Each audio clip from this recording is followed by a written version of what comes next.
1089 წელს საქართველოში გამეფდა 16 წლის დავითი, რომელმაც ჩაიბარა თურქ-სელჩუკების მიერ აოხრებული საქართველო და დაპყრობილი დედაქალაქი თბილისი.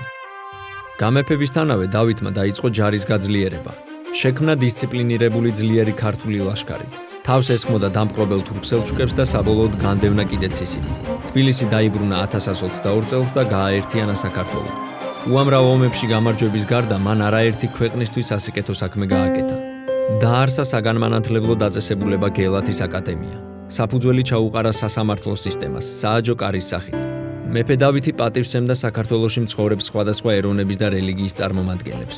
იყო ძლიერი, სამართლიანი მეფე, რომელიც ზრუნავდა ქვეყნის კეთილდღეობაზე.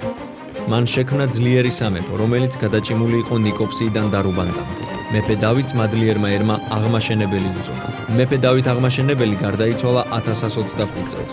იგი დაკრძალეს მისსავე აშენებულ გელათის ტაძარში.